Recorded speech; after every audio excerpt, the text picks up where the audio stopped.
धन धन जरूरी है, क्योंकि धन हमारी मूल ज़रूरतों को पूरा करने में हमारी मदद करता है। धन इसलिए ज़रूरी है क्योंकि धन हमारे मौलिक बुनियादी आवश्यकताओं की पूर्ति हेतु सहायता प्रदान करता है। किंतु जब कोई व्यक्ति इच्छाओं को आवश्यकताएं समझने लगे तो धन कितना ही क्यों ना हो, वो पर्याप्त नहीं होता है, पूरा नहीं होता है, अधूरा अधूरा सा रह जाता है। क्योंकि इच्छाएं कभी समाप्त नहीं होती है, अंतहीन है इच्छाएं।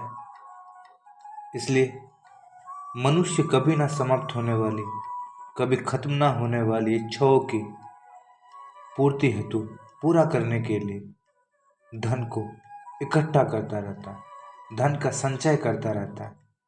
वह धन को एकत्रित करता रहता है।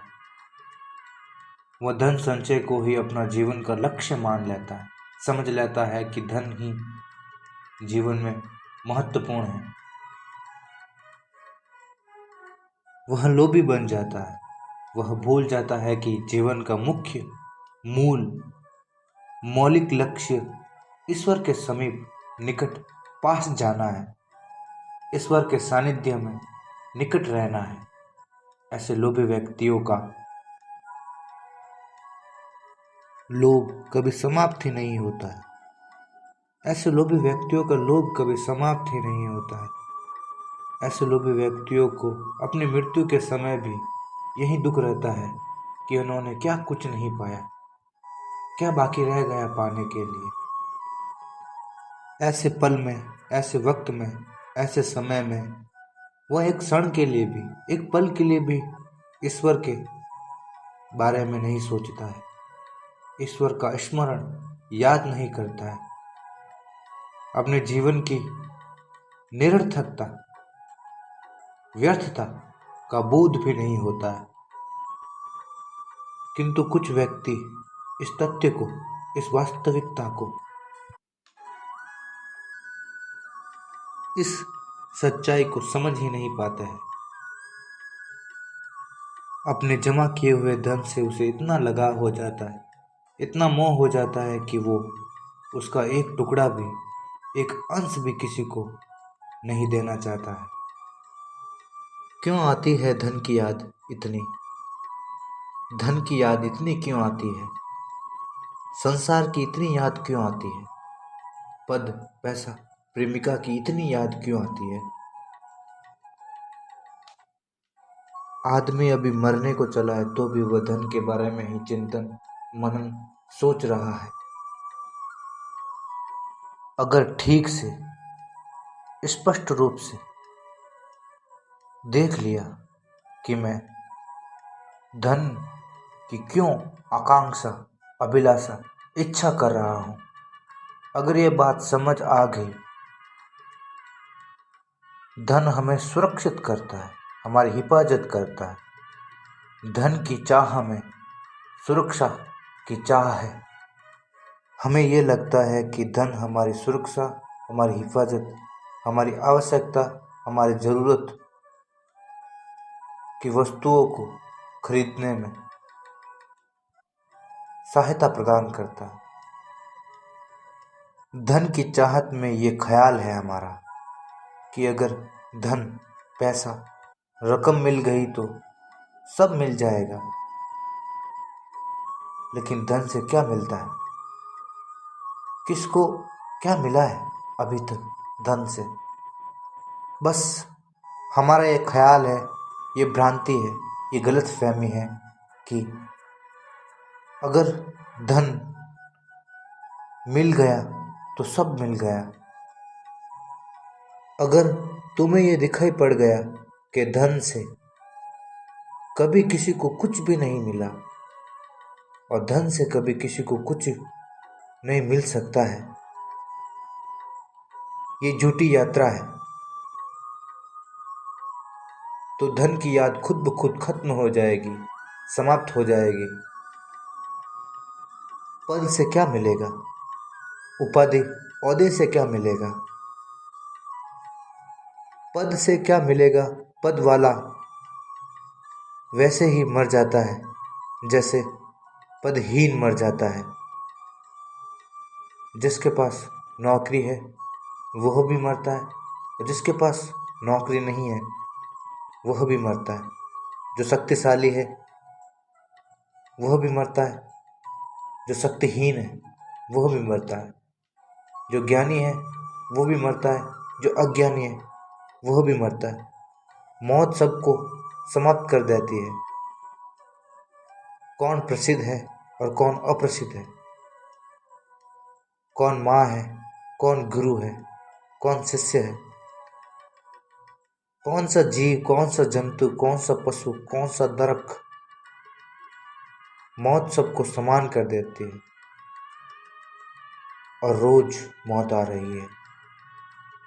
जब हमारी संपूर्ण इच्छाएं समाप्त हो जाती है, गायब हो जाती है, नदारद हो जाती है, जब हमारे मन में एक भी इच्छा, हसरत, अभिलाषा, मनोरथ नहीं रहता है, किसी भी प्रकार की वासना, ख्वाहिश, हसरत नहीं रहती है, जब हमारा मन आमन हो जाता है, अवाक, निर्विचार, निर्विषय, निर्भाव, मौन हो जाता है, जब हमें किसी से कुछ नहीं चाहिए, ना किसी से कुछ लेना और ना ही किसी को कुछ देना,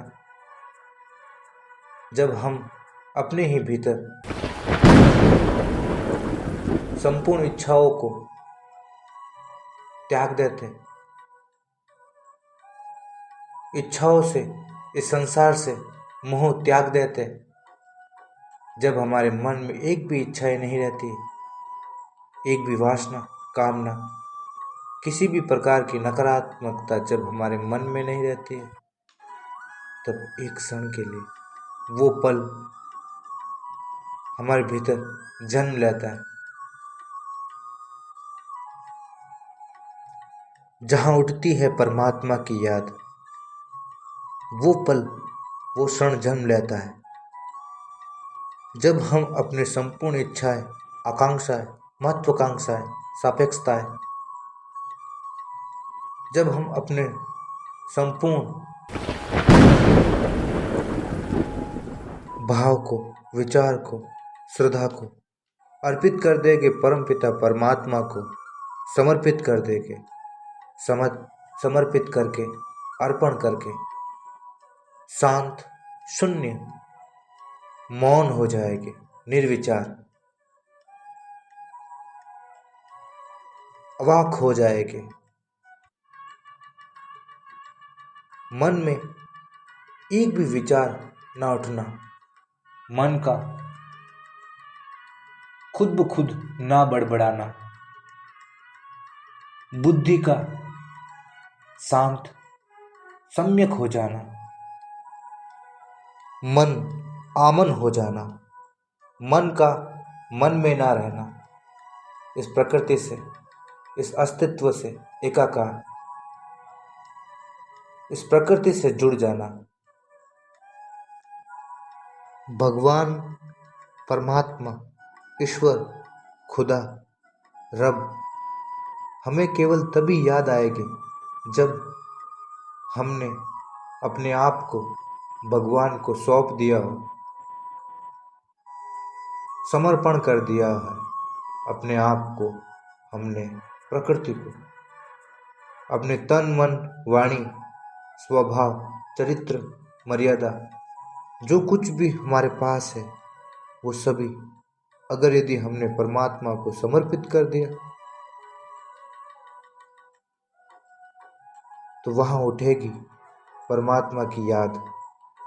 जब हमारा मन शांत है, शून्य है, जब हमारे मन में एक भी विचार नहीं है, हमारा भाव निर्भाव है, किसी भी विषय के बारे में जानने की जिज्ञासा नहीं, कोई भी आतुरता, खलबली, व्याकुलता, बेचैनी, कुतूहल, भागम भाग, हड़कंप, हलचल, चंचलता, अस्थिरता, असंतुलन, अनियंत्रण, किसी भी प्रकार की व्याकुलता नहीं। जब मन मौन, शांत, चुप होगा, मन आमन होगा, वहां उठेगी परमात्मा की, भगवान की, खुदा की याद। जब हमारे भीतर एक भी विचार, एक भी भाव तरंगायित, जब हमारा मन संवेदनशील, स्फुरित, तरंगायित नहीं होगा, जब हमारे मन में शांति और मौन होगा, अचानक अचाह की घड़ी, आमन की घड़ी आ जाती है। उस अचाह आमन की घड़ी में ही पहली बार एक नई सुभाष, सौरभ, सौंदर्य, सुगंध, नवनीतता प्रकट होती है। एक नया सरगम, धुन, लौ, ताल, राग पैदा होती है, बजती है। हजारों फूल एक साथ खिलते हैं, हजारों चांद, करोड़ों सूरज एक साथ प्रकाशित होते हैं। उस अवस्था में अवाक, अचाह, आमन, निर्विचार, निर्भाव, निर्विषय, अभाव, मौन की दशा में परमात्मा की याद उठती है, परमात्मा की याद आती है। जब हम मौन हो जाते हैं तो परमात्मा हम स्वयं ही बन जाते हैं। सुखी जीवन हेतु धन की प्रचुरता नहीं, अपितु अपनी इच्छाओं और आवश्यकताओं में अंतर समझना जरूरी है। जब तक हम अपने निजी व्यक्तिगत जीवन में इच्छाओं और आवश्यकताओं में अंतर नहीं समझेंगे, तब तक हम अपने जीवन को सुखी, आनंददायी नहीं बना पाएंगे। एक सुखी जीवन के लिए धन का होना अनिवार्य नहीं है। जीवन में प्रेम का, संतुष्टि का, तृप्ति का, शांति का, आनंद का जीवन में होना महत्वपूर्ण है। धन का होना जीवन में केवल तभी तक महत्वपूर्ण है जब तक धन से अपनी आवश्यक वस्तु मिल रही है, धन से हम अपनी आवश्यक वस्तु को प्राप्त कर रहे हैं। इसीलिए धन जरूरी है, परंतु जो जरूरी है वह तो थोड़ा ही है। तन ढकने के लिए कपड़े, खाने के लिए भोजन, पीने के लिए पानी, रहने के लिए छप्पर, घर, ये सभी हमारी मूल, बुनियादी, मौलिक आवश्यकताएं है, जरूरतें हैं। इसके पश्चात, इसके अलावा जो कुछ भी है वह सब हमारी इच्छा है, और इच्छा अंतहीन है। इसलिए इच्छाओं को निर्विचार, निर्विषय, इच्छाओं से मुक्त होना होगा, मोह से पीछा छुड़ाना होगा। जीवन का लक्ष्य है परमात्मा के निकट जाना, परमात्मा के सानिध्य में रहना, भगवान के बारे में पहचानना, इस प्रकृति के सौंदर्य को अनुभव करना, इस संसार, इस ब्रह्मांड के बारे में, इस अंतरिक्ष के बारे में जानना, पहचानना, स्वयं की खोज करना, स्वयं के भीतर परमात्मा के प्रकाश तक पहुंचना।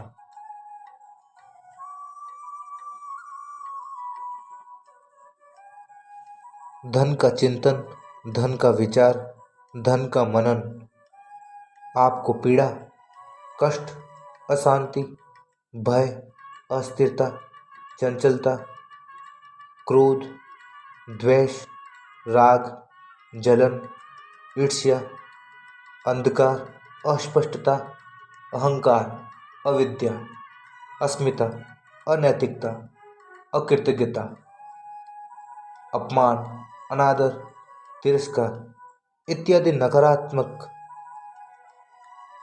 भावों की ओर, नकारात्मकता की ओर, नकारात्मक दृष्टि, नकारात्मकता की ओर आपको अग्रसित करेगी।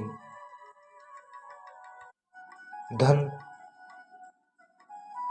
हमें इस भौतिक संसार से जोड़ता है। धन इसी संसार का है, अपितु धन के बजाय हमें धर्म की चिंता, मनन, धर्म के बारे में सोचना चाहिए, धन के बारे में नहीं। धर्म हमें अपने आप से जोड़ता है, धन हमें इस भौतिक संसार से जोड़ता है, और इस भौतिक संसार से मोह अगर हम जोड़ेंगे तो परमात्मा तक कदापि नहीं पहुंच पाएंगे। धर्म हमें अपने मूल मध्य बिंदु केंद्र तक लेके जाता है। अंतिम संश्लेषण, आखिरी संश्लेषण, धन हमें अपनी शक्ति, अपनी ऊर्जा, अपना सतीत्व, अपनी सच्चाई, अपनी पवित्रता, आर्जव, मार्दव, अपनी शक्ति से रूबरू कराता है। धर्म हमारे भीतर प्रेम को पैदा करता है, परमात्मा से जोड़ता है। धर्म हमें मोक्ष, निर्वाण तक ले जाता है। धन हमें इस संसार से जोड़े रखता है। इस संसार से जो मोह है, उस मोह को तोड़ने नहीं देता है, छोड़ने नहीं देता है। धन हमें इस संसार से जोड़े रखता है, रस्सी से बांधे रखता है।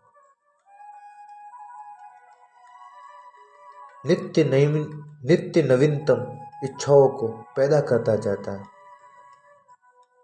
उसकी पूर्ति हेतु धन अनिवार्य है। अत्यधिक सुख को भोगने के लिए, वस्तुओं का सुख, साधनों का सुख भोगने के लिए धन जरूरी है, परंतु मानसिक सुख भोगने के लिए धर्म जरूरी है। संतोष को, तृप्ति को पाने के लिए धर्म जरूरी है। जिस व्यक्ति के मन में भीतर धन की ही चिंता है, धन का ही ख्याल, विचार है, धन को पाने की लालसा, अपना धन किसी को ना देने की इच्छा, अपने धन को अपने पास ही रखने का ख्याल, धन को खो देने का डर बना रहता है। मन में भीतर धन को पाने के ही विचार, ख्याल, दृष्टि, भाव मंडराते रहते हैं। धन के विचार मन में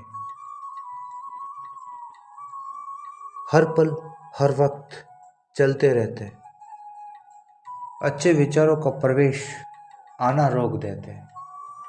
जब आपके मन में धन के विचार ही चलेंगे, घूमेंगे फिरेंगे भीतर, तो दूसरे विचार का आना कैसे होगा? आपके मन में जहाँ खाली जगह है, जहाँ रिक्त स्थान है, वहाँ पर तो धन का विचार चिंतन मनन चल रहा है। धन का चिंतन विचार बंद होगा तो दूसरा विचार प्रवेश करेगा, आएगा। धन के चिंतन के कारण धर्म का चिंतन बंद हो चुका है। तुम अपनी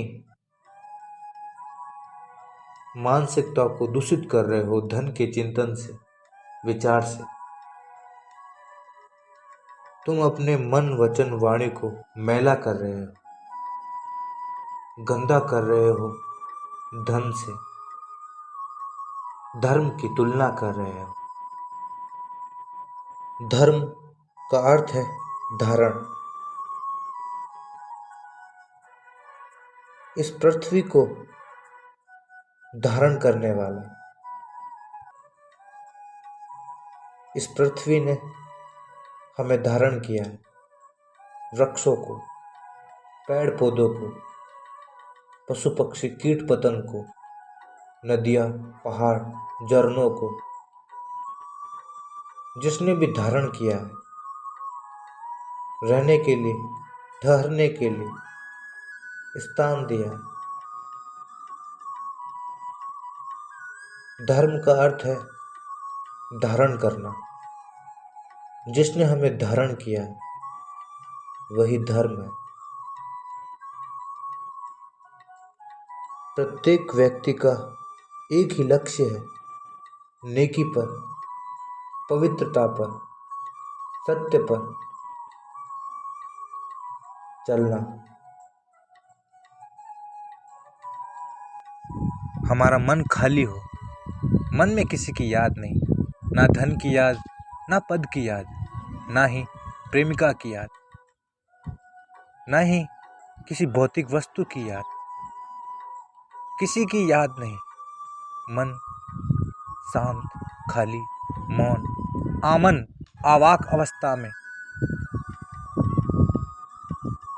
वो पल आता है जिस पल परमात्मा हमें याद करते हैं, हमसे मिलना चाहते हैं, हमसे कुछ पल बातें करना चाहते हैं, हमें अपने अनुभव से मिलाना चाहते हैं, हमें उनसे एक करना चाहते हैं।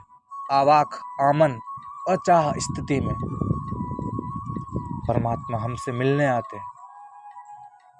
जहाँ ना किसी की याद, ना किसी का भय, ना खिंचाव, ना किसी का आकर्षण, ना मोह, ना लोभ, ना क्रोध, किसी भी प्रकार का नकारात्मक भाव, विचार, किसी भी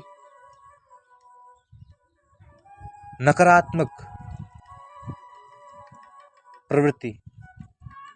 जब हमारे मन में किसी भी प्रकार की वासना नहीं होगी, क्रूरता नहीं होगी, अदया, हिंसा नहीं होगी, जब हमारे मन में किसी भी प्रकार का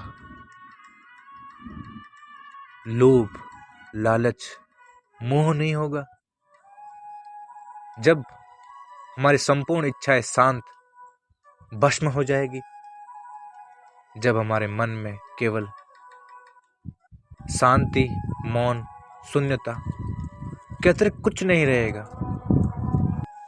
एक पूरे दिन अगर यदि आप धन की ही चिंता करते जाओगे, पद पैसों की ही चिंता करते जाओगे, स्त्री की वासना की आतुरता, अगर यदि आपको संसार से, संसार की वस्तुओं से, संसार के सुख, आनंद, ऐसो आराम से, वात्सल्य भाव अगर आपके भीतर हर पल धन, पैसा, प्रेमिका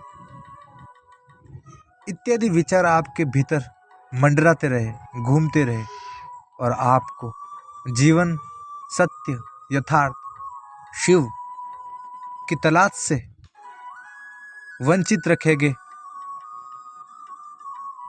अगर यदि आप सत्य से, सुंदर से, शुभ से, मंगल, यथार्थ से, स्वयं के ज्ञान से, स्वयं के कर्तव्य के ज्ञान से, आत्मज्ञान से वंचित रहोगे तो आपका ये जीवन होते हुए भी अजीवन होगा।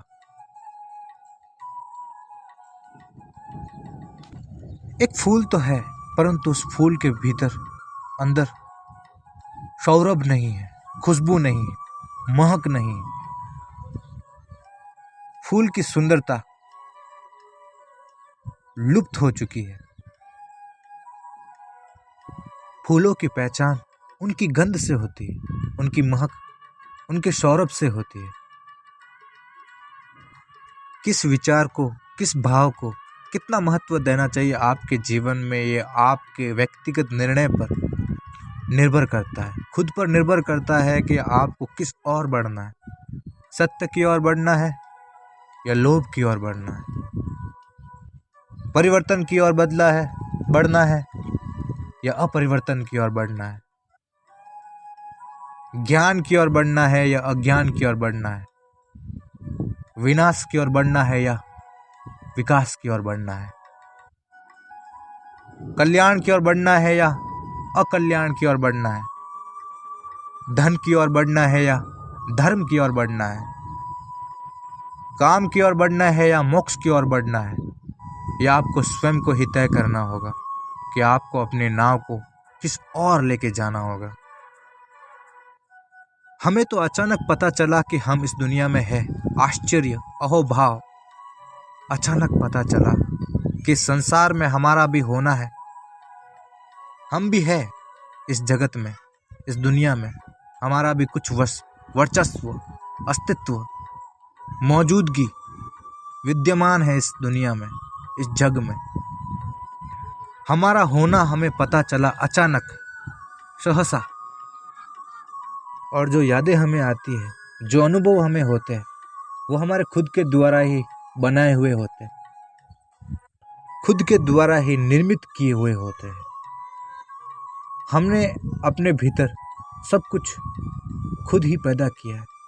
जो हमें अभी अनुभव हो रहा है, जो हमारे विचार, हमारे भाव हमारे भीतर कार्य कर रहे हैं, गतिशील है, जो भावनात्मक, क्रियात्मक क्रियाएं, भाव चल रहे हैं, जो हमारे भीतर क्रिया कर रहे हैं, जो हमने अपने भीतर निर्मित किया है, पैदा किया है। अच्छा, बुरा, भला, सही, गलत, उचित, अनुचित, हित, अहित। इस संसार में सबसे ज्यादा जरूरी क्या है, उसे ही करना अत्यंत महत्वपूर्ण है। अगर यदि हम अज्ञान के कारण किसी और को सबसे ज्यादा जरूरी मान बैठेंगे तो सत्य तक, परमात्मा तक, सौंदर्य, सच्चिदानंद तक कदापि नहीं पहुंच पाएंगे। सत्य को अपनी दृष्टि से परिभाषित नहीं किया जा सकता है।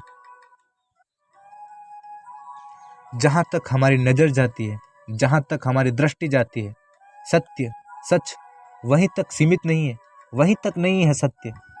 सच तो उसके भी आगे, उसके भी परे, उसके भी विपरीत है। धन हमारे जीवन में क्षणभंगुर आनंद को पैदा करता है, कुछ पल का सुख, कुछ पल का आनंद। धर्म को, धन को, काम, मोक्ष को हमारे जीवन में हमें कितना महत्व देना चाहिए। महत्व सबको समान देना चाहिए। अगर यदि आप धन को अत्यधिक महत्व देकर धर्म की ओर ना बढ़ोगे, अगर यदि आप काम वासना में ही उलझे रहोगे तो प्रेम को, भक्ति को, अपनी स्वयं की शक्ति को कैसे जान पाओगे? पहचान पाओगे, रूबरू एक हो पाओगे अपने ही स्वयं के ज्ञान से, स्वयं के ही प्रकाश से कैसे परिचित हो पाओगे जब आपके भीतर अशांति, व्याकुलता, कुतूहल, कोलाहल, विचारों का बवंडर, नकारात्मक भावना, नकारात्मक दृष्टि, अनियंत्रण, असंतुलन, अराजकता, अगर यदि आपके मन के आकाश में, दिल की जमी पर, अगर आपके दिल में, आपके मन में आपने ऐसे भाव, ऐसे विचार, ऐसी दृष्टि, ऐसा अनुभव पैदा ना किया जो हमें परमात्मा की ओर ले जाता है, जो हमारे जीवन में जानना जरूरी है, उसे जानना बहुत जरूरी है। दिल की जमी पर हमने प्रेम के फूल खिलाए हैं, सौरभ चारों तरफ खिल उठी है दिल की जमी में, शांत मौन दिल के आकाश में करोड़ों सूरज एक साथ प्रकाशित होते हैं, एक साथ उज्ज्वलित होते हैं। दिल की गहराई में, गहनता में दिल की सच्चाई का राज सामने आता है। दिल से दिल मिला, दिल में दिल एक हो गया, उस दिल से, जिस दिल से दिल मिला दिल में। आपका दिल लगता है धन को कमाने में, आपका दिल लगता है सत्य के मार्ग पर चलने में, आपका मन लगता है, आपकी रुचि है, आपका रुझान है, आपका लगाव है नवीनतम वस्तुओं के सुख को भोगने में, संसार के भोग को भोगने में। आपकी हसरत है, आपकी कामना है कि संसार के संपूर्ण सुख को पाने की इच्छा है, आपकी हर एक सुख को भोगने की अभिलाषा, प्रयोजन, अर्थ से आपके भीतर नकारात्मकता ही पैदा होती है, अशांति, अविवेक। धन का चिंतन हमें हर पल उदास, मायूस, चिंतित, बेचैन, कष्ट में डालेगा, जहमत, कठिनाई में डालेगा। धन का विचार हमें अशांत, पीड़ित करेगा। धन हमारे जीवन में महत्वपूर्ण है, परंतु हम अपनी संपूर्ण शक्ति को धन को एकत्रित करने में ही झोंक देंगे, लगा देंगे, तो सच को, परमात्मा को कैसे जान पाएंगे? परमात्मा के निकट कैसे पहुंच पाएंगे? भगवान से एक कैसे हो पाएंगे जब हम उन पर ध्यान ही नहीं देंगे, हमारी दृष्टि उनकी ओर जाएगी नहीं, दिशाहीन मार्ग हमारे भीतर होगा। सुख धन में नहीं है, सुख इस बात में है कि हम यहाँ हैं, हमारा होना ही एक सुख है। हम इस संसार में है इसलिए हम सुखी है। एक ही बात है हमें प्रसन्न करने की, खुश करने की, कि हम इस संसार में हैं। इसके अलावा हमें और क्या खुश कर सकता है, प्रफुल्लित कर सकता है? हमारे यहाँ होना है, इस जग में, इस दुनिया में, इस अस्तित्व की मौजूदगी में हमारी भी मौजूदगी उपस्थित है। इस संसार में हम हैं कुछ पल के लिए।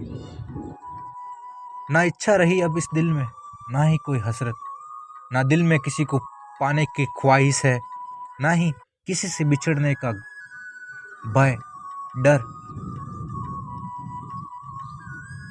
ना किसी को खोने का डर, ना किसी से मोह।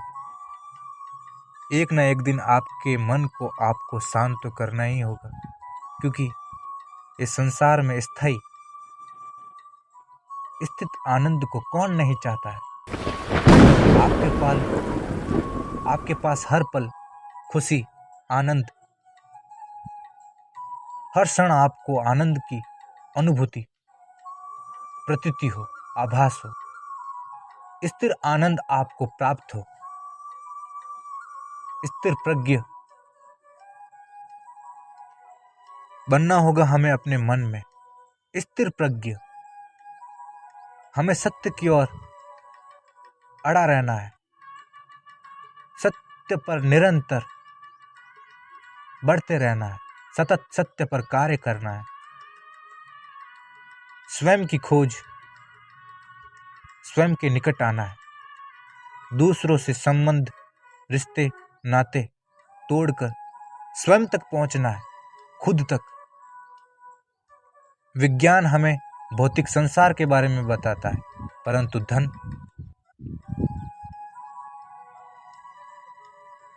धन भी हमें इस भौतिक संसार की विशेषता बताता है। अपितु लेकिन धर्म हमें अपने अंतर में स्वयं से मुलाकात कराता है। भीतर विद्यमान प्रकाशमा के प्रकाश को, परमात्मा के प्रकाश को, उसके होने का आभास कराता है। लालच आपकी बुद्धि को, आपकी शांति को, आपके विवेक को, आपके धैर्य को समाप्त कर देता है। लालच धन से पैदा होता है। लालच किसी सुख को अत्यधिक भोगने से पैदा होता है, किसी चीज से, वस्तु से मोह का ना छूटना और पाने की चाह, इच्छा, हसरत। जो पर्याप्त है, जो प्राप्त है, उसमें संतुष्ट ना होना, खुश ना होना, उसमें तृप्ति ना मिलना, और की मांग।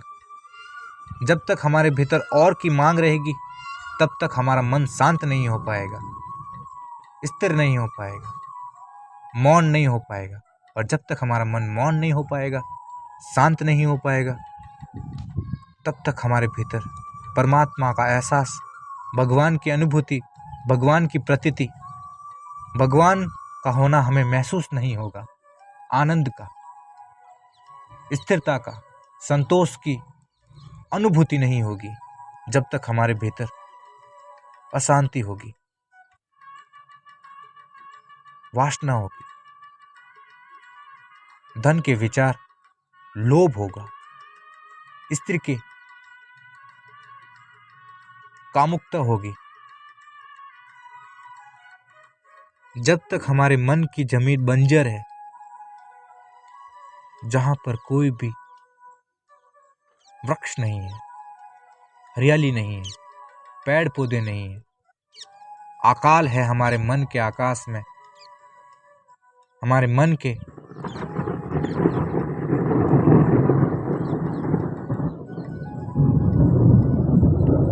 के आकाश में रोशनी का ना होना, अंधेरा, भीतर केवल अंधकार, अस्पष्टता, द्वंद। धन जरूरी है पर अनिवार्य नहीं। धन हमारी आदत जरूर है पर धन हमारा स्वभाव नहीं। धन से धनी अवश्य बन सकते हैं पर धनंजय धनवान नहीं। धन और धर्म में क्या अंतर है? धन हमारे भीतर नई इच्छाएं पैदा करता है, नवीनतम इच्छाओं का जन्म करता है।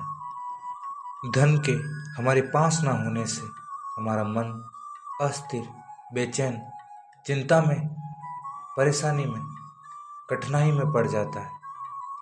हमारा मन धन की कमी के कारण हमारी शांति को भंग कर देता है। धन के ना होने के कारण हम अशांत, पीड़ा में, उबले हुए, क्रोधित,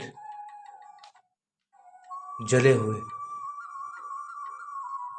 अपने भीतर अशांत रहते हैं, अस्थिर, चंचल, अकाबू रहते हैं। दूसरों को देखकर स्वयं के भीतर नवीनतम आकांक्षाओं को पैदा करते हैं। नई हसरत, नई इच्छा, नए अरमान को जन्म देते हैं। दूसरों के देखा देख उसकी तरह बनना चाहते हैं जिसके पास अत्यधिक धन है, जो कुबेर को प्राप्त है। धर्म हमारे मन में, हमारे दिल में, हमारे हार्दिक भावों में प्रेम की निरंतरता बनाए रखता है। अपने मन में धर्म की ज्योत को निरंतर बनाए रखने के लिए, अखंड दिए को जलाए रखने के लिए, धर्म के मार्ग से एक क्षण के लिए भी नीचे ना हटे, नीचे ना गिरे, नीचे ना उतरे। धर्म का ज्ञान हमारे भीतर हम हर एक विचार को, हर एक भाव को, हर एक तरंग को समान कर देता है, शून्य कर देता है, मौन कर देता है। मन में उठने वाले हर एक तूफान को धर्म के ज्ञान से, धर्म के होने से, धर्म के एहसास से उस तूफान को समाप्त, खत्म किया जा सकता है। हमारे मन में धर्म का दीपक अखंड जलता रहे। धर्म के मार्ग पर लगातार चलने के लिए आपके मन में समानता, एकता, कृतज्ञता, परोपकार, सृजन, निरंतर लगातार एकता, हमें धर्म में ही रमना होगा, मिलना होगा, घुलना होगा, तल्लीन होना होगा। धर्म हमें अपने कर्तव्य का बोध, कर्तव्य, जिम्मेदारी का ज्ञान, समझ प्रदान करता है, प्रदान कराता है। धन का सही उपयोग, सदुपयोग, परहित के कल्याण, समाज के कल्याण, जनहित, राज्य और राष्ट्र के कल्याण में धन को अपव्यय, खर्च, इस्तेमाल करना चाहिए, जिससे उन लोगों को आर्थिक सहायता, मदद मिल सके जिसके पास आवश्यक वस्तुओं की कमी है, जो अपनी ज़रूरतों को पूरा नहीं कर सकते, जो अपनी आवश्यक इच्छाओं, आवश्यकताओं की पूर्ति नहीं कर सकता है, जो अपनी ज़रूरतों को पूरा नहीं कर सकते। उनकी ज़रूरतों को पूरा करने में हमें उनकी सहायता करनी चाहिए। एक धनी व्यक्ति को उन व्यक्तियों की सहायता करनी चाहिए, उन लोगों की, उन व्यक्तियों की जो अपनी ज़रूरतों को, अपनी आवश्यकताओं को पूरा नहीं कर सकते, कर पाते। वही व्यक्ति धनवान होता है जो दूसरों की सहायता में अपना धन खर्च कर देता है, अपव्यय कर देता है। जिस व्यक्ति को अपने धन का कोई अहम नहीं होता है, जो अपने धन को धर्म के मार्ग पर खर्च, अपव्यय करता है, इस्तेमाल करता है, जो व्यक्ति धन को अपने स्वार्थ के लिए खर्च नहीं करता है, अपितु दूसरों के कल्याण में उसे इस्तेमाल करता है। धनवान वो होता है जो दूसरों की ज़रूरत, आवश्यकता, संवेदना, भाव को समझे, उसकी मदद करने के लिए आगे आए। जो अपनी ज़रूरत, आवश्यकता पूरी नहीं कर सकते, हमारा स्वभाव है धर्म, और धर्म का अनुगमन, आचरण करना है हमारा कर्तव्य, हमारा कर्तव्य है धर्म का आचरण अनुगमन करना, उसके पीछे चलना धर्म के, और हमारा कर्तव्य है धर्म की रक्षा। हमारी जिम्मेदारी है हमारे धर्म की हिफाजत करना, रक्षा करना। रक्षा है हमारा दायित्व। और अगर यदि हम अपने दायित्वों की पूर्ति भली भांति करेंगे तो हमारे भीतर शांति संतोष का अनुभव हमें प्राप्त होगा। हमारा आनंद है शांति मौन संतोष। शांति मौन ही हमारा संतोष है, हमारी स्थिरता, हमारी स्थिर प्रज्ञता। हमारे मन में स्वर्ग का आभास एहसास तभी हो सकता है जब हमारा मन स्थिर शांत मौन हो, क्योंकि मौन में ही आनंद का पता चलता है, आनंद का फूल खिलता है, आनंद का रस बरसता है। मौन में ही परमात्मा भगवान के होने का आभास प्रतीति होती है।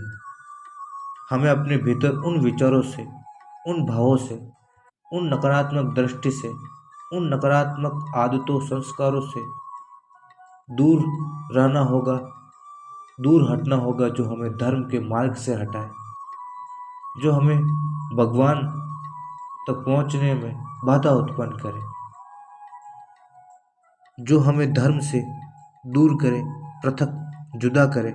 हमें उनसे दूर हो जाना चाहिए, उनसे दूरी बना देनी चाहिए जो हमें भगवान से दूर करे। धन हमारे चारों ओर वस्तुओं का, साधनों का, सुख आनंद आराम, ऐसो आराम के भोग, विलास संभोग भोग उपभोग। धन से हम उन वस्तुओं को, उन चीज़ों को खरीद सकते हैं जो हमारे जीवन में, हमारे जीवन को सुखद आनंददायिनी बनाए। धन से हमारे चारों तरफ हम सुख सुविधाओं की व्यवस्था कर सकते हैं, व्यवस्था करते हैं। धन हमारी इच्छाओं की पूर्ति और आवश्यकताओं की पूर्ति हेतु सहायता मदद प्रदान करता है। धन से हम अपनी मनचाही वस्तु चीज को खरीद सकते हैं।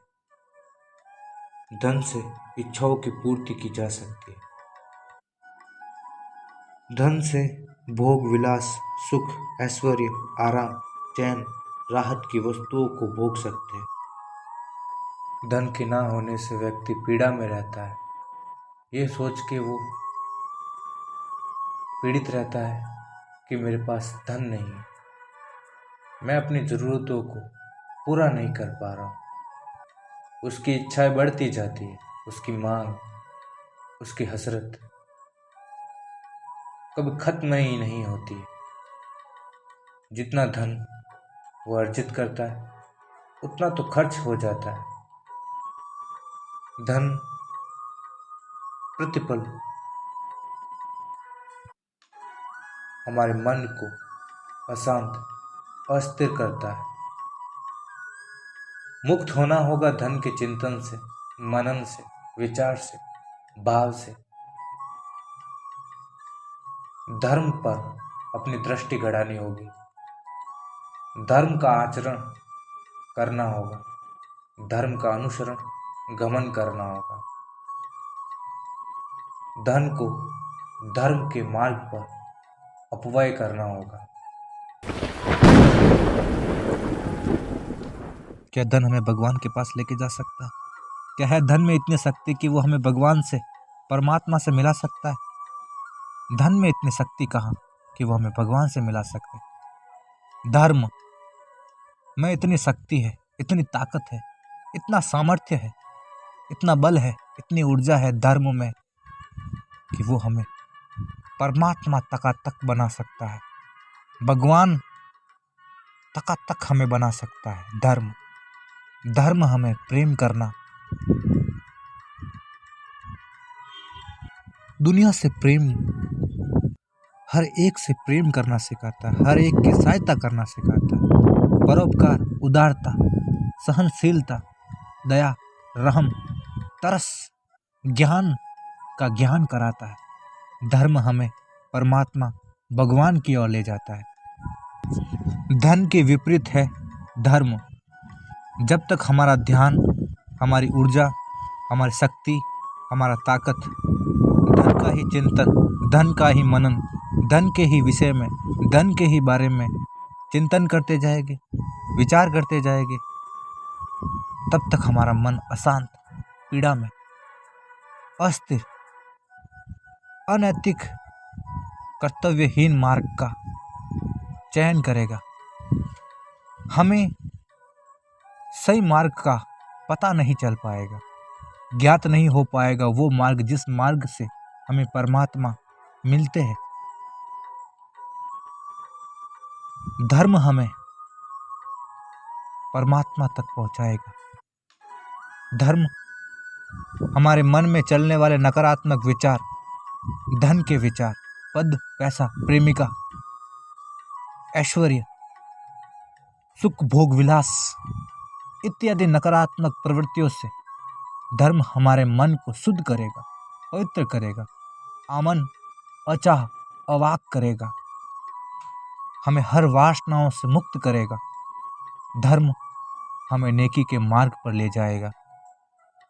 धर्म हमें परमात्मा के निकट रखता है। हर पल हमें आनंदित, प्रफुल्लित, खुश रखता है। हमारे मन में धर्म हर पल नए भाव को, नए विचार को, नई दृष्टि को, यथार्थ को बोध कराता है। हमारी ज्ञान की शक्ति को हमें बोध कराता है। जिसे अपने कर्तव्य का ज्ञान नहीं, जिसे खुद की समझ नहीं, जो खुद के ही अस्तित्व को, खुद की ही शक्ति को जानने में अपरिचित है, जो खुद के ही ज्ञान को जानने में असक्षम है, जो खुद के ही बारे में जानने में रुचि नहीं लेता है, जो खुद के ही ज्ञान से अपरिचित, अनजान रहता है, वो हर पल दुखी रहता है, अशांत रहता है, चिंता में रहता है। उसे बेचैनी, चारों तरफ उसके मन में अभाव, वासना, क्रूरता, क्रोध, निष्ठुरता, निर्ममता, वात्सल्य जैसे अनेकों प्रकार की नकारात्मक प्रवृत्तियां, विकार विद्यमान रहते हैं। जिसके मन में सत्य को जानने की रुचि नहीं होती है, उसके मन में हमेशा बुरे भाव ही डेरा डाल बैठे हैं। धन से पानी खरीदा जा सकता है, परंतु प्यास को नहीं। क्या आप धन के उपयोग को, धन के संचय, धन के वितरण को स्पष्ट रूप से समझते हो, जानते हो? क्यों धन जीवन में अनिवार्य है, क्यों आवश्यक है? क्या आप अपने आप को जानना नहीं चाहते हो? क्या आप हमेशा के लिए अपनी प्यास को मिटा सकते हो? धन से खरीद सकते हो? धन से भोजन अवश्य खरीदा जा सकता है, परंतु भूख को नहीं। क्या आप धन से भूख को समाप्त कर सकते हो? कोई ऐसी जगह है इस संसार में कहीं कि जहां हमेशा के लिए भूख को खत्म किया जा सके, समाप्त किया जा सके? क्या है ऐसा कोई खरीदार जो भूख को खरीद सके? धन से तो कोई ये प्रकृति चल नहीं रही है। ये मौसम, ये सूरज, ये आकाश, ये चांद, ये तारे, ये झरना, ये नदियाँ, ये प्रकृति का गान, संगीत, धन से तो कोई नहीं चल रहा है। धन तो इस संसार में एक तुच्छ, एक निम्न, एक हीन दीन कार्य नहीं है। धन से हमें ये पता चलता है के जीवन में क्या महत्वपूर्ण है। धन से आदमी की नीयत, इरादा पता चलता है, उसकी फितरत, उसकी मिजाज पता चलती है धन से। धन की याद आपको हमेशा आएगी, वासना आपको हमेशा सताएगी, स्त्री की चिंता आपको हमेशा होगी, लोभ आपको हमेशा जकड़े रहेगा। कदम कदम पर खतरा है, कदम कदम पर काटे हैं, परंतु हर कदम पर हमें होश, सावधानी, सतर्कता, जागरूकता साधनी होगी। हमें अपने साक्षी भाव को जानना होगा, हमें अपने आप को जानना होगा। हर पल हमें सत्य पर अड़े रहने होगा, सत्य का हर पल अनुगमन, अनुसरण करना होगा, सत्य के पीछे चलना होगा। जब तक हमें अपनी मंजिल, अपना मकाम, जब तक हमें वो ना मिल जाए जो हमने चाहा था, हमने मांगा था, जो हमारी अंतिम इच्छा है, परमात्मा भगवान से मिलने की,